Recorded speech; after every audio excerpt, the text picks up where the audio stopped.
Hello दोस्तों, स्वागत है आज की पहली वीडियो में। आज हम स्टार्ट करने जा रहे हैं द्विघात समीकरण यानी कि क्वाड्रेटिक इक्वेशन।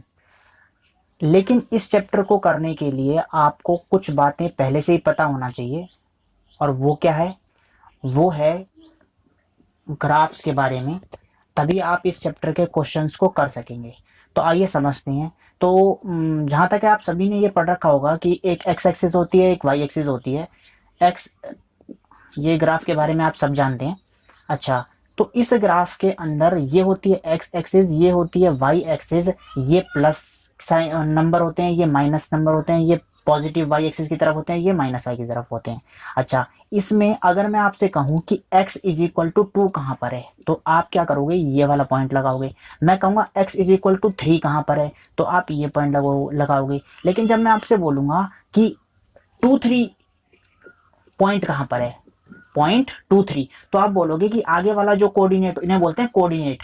ठीक है, अच्छा, कोऑर्डिनेट कहते हैं। तो आगे वाले को कहते हैं एक्स, और पीछे वाला जो होता है वो वाई एक्सिस पे होता है। तो एक्स क्या है 2, वाई क्या है 3। तो हम यहाँ से सीधा जाएंगे तो हमें कौन सा पॉइंट मिलेगा? ये वाला।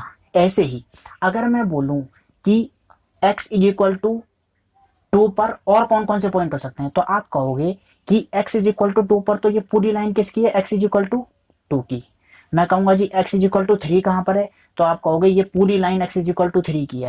यहाँ पर कहीं पे भी आप बताओ y कौन सा है। जैसे मैं बोलूं x इज इक्वल टू -2 कहाँ है, तो आप कहोगे ये है, यानी कि इस पूरी लाइन पर x इज इक्वल टू -2 है।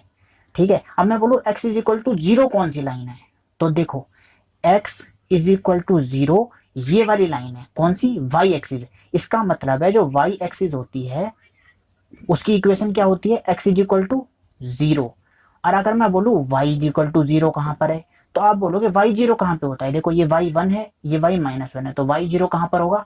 इस लाइन पर। यानी कि y इज इक्वल टू जो 0 है वो होता है x एक्सिस। क्या होता है?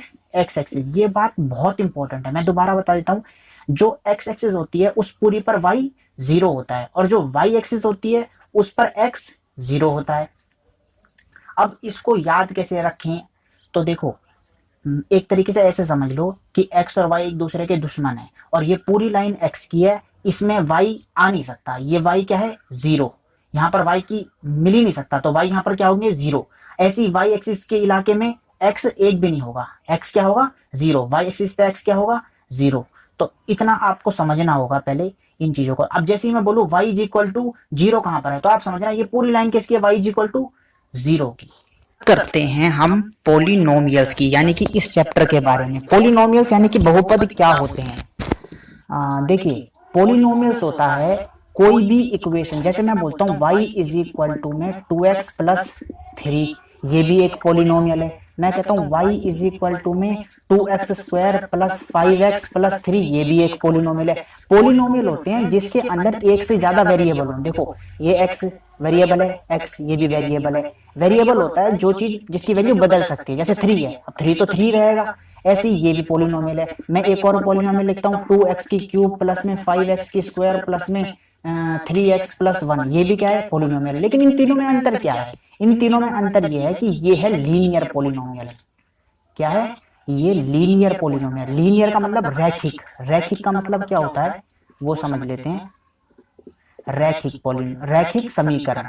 अच्छा, रैखिक समीकरण क्या होता है? रैखिक समीकरण यानी कि जो सीधी रेखा में हो, जिसमें x की पावर क्या हो? 1 हो। अच्छा, मैं बोलता हूँ द्विघात समीकरण किसे कहते हैं? द्विघात समीकरण। द्विघात को इंग्लिश में क्या कहते हैं? क्वाड्रेटिक। क्वाड्रेटिक इक्वेशन इसे बोलते हैं क्वाड्रेटिक। क्वाड्रेटिक इक्वेशन कौन सी होती है? क्वाड्रेटिक इक्वेशन वो इक्वेशन होती है जिसमें x की जो पावर होती है वो मैक्सिमम 2 होती है। अब जैसे यहाँ पर x की पावर कितनी है, जहां पर यहाँ पे कुछ ना हो तो इसका मतलब x की पावर 1 है, लेकिन यहाँ पे x की पावर कितनी है? 2। तो इसीलिए इसको बोलते हैं क्वाड्रेटिक यानी कि द्विघात। अच्छा, अब मैं बोलता हूँ क्यूबिक, जिसमें x की मैक्सिमम पावर 3 हो, उसे बोलते हैं क्यूबिक इक्वेशन। क्या बोलते हैं? त्रिघात इक्वेशन समीकरण। क्या बोलते हैं? त्रिघात समीकरण। तो ये होगी लीनियर इक्वेशन, ये हो गई क्वाड्रेटिक यानी कि द्विघात, और ये हो गई क्यूबिक यानी कि त्रिघात समीकरण। ये सारी किस कैटेगरी में आ जाती हैं? पोलिनोमियल यानी कि बहुपद में, यानी कि ये सारी बहुपद के अंदर आ जाती हैं। इसी चैप्टर में अब हम आगे बढ़ते हैं। तो अब जो है हम आगे देखते हैं। तो ये इक्वेशन जो होती है ये होती है लीनियर, ये आपको पहले मैं बता चुका हूँ लीनियर। अच्छा, लीनियर इक्वेशन, इस इक्वेशन का मतलब क्या होता है? रैखिक समीकरण का क्या मतलब होता है?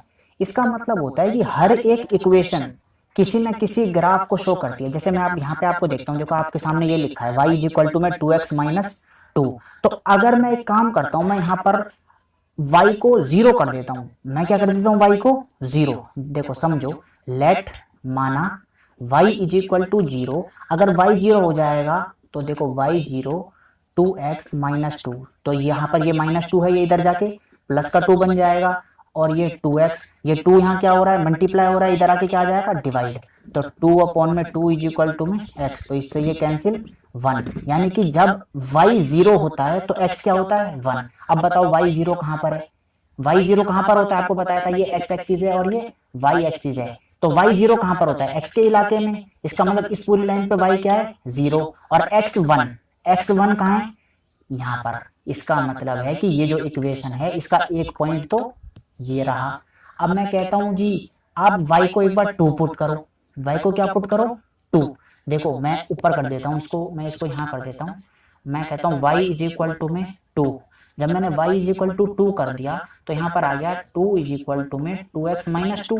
अब ये माइनस 2 इधर आके क्या हो जाएगा? प्लस का 2। तो यहाँ पर क्या बन जाएगा? 4। तो 2x इज इक्वल टू में 4, तो x इज इक्वल टू में 4 अपॉन 2, यानी कि ये 2। इसका मतलब जब y 2 होगा तो x भी क्या होगा? 2। तो मैं क्या करता हूँ? x 2 तो y भी 2। देखो यहाँ पर 2 है ना, तो यानी कि इन दोनों लाइन को जोड़ दो। यानी कि ये जो इक्वेशन है, ये जो रैखिक समीकरण यानी कि लीनियर इक्वेशन है, ये इस लाइन को शो करता है। किस लाइन को शो करता है? इस लाइन को। अब एक खास बात आपको नोट करनी है इसमें, वो कि ये इस y एक्सिस को, इस x एक्सिस को कितनी बार कट कर रहा है? ये इक्वेशन इसको कितनी बार कट कर रहा है? एक बार। तो इसीलिए इसकी क्या है? एक इसका रूट है। इसके क्या है? एक रूट। रूट को हिंदी में क्या बोलते हैं? शून्यांक। रूट को क्या बोलते हैं? शून्यांक। तो यानी कि इस समीकरण के एक शून्यांक होता है। जब x की पावर 1 होती है तो वो एक ही बार यहाँ टच करती है। अब जैसे मैं मान लो यहाँ पे लिख देता हूँ 2x square plus 3x plus 5, ये मैंने ऐसे ही लिख दिया। तो जो इसका ग्राफ बनेगा वो कैसा बनेगा? वो ऐसे 2 बार काटेगा। कैसे काटेगा? ऐसे 2 बार उसको काटेगा, इस वाली लाइन को, एक्स एक्सिस को 2 बार काटेगा। फिलहाल ये इंट्रो था, इसी को हम अगले वीडियो में कंटिन्यू करेंगे। तो आप अगला वीडियो देखिए। इसके बाद हम एक्सरसाइज के कुछ क्वेश्चन भी करेंगे 2.1। Thank you.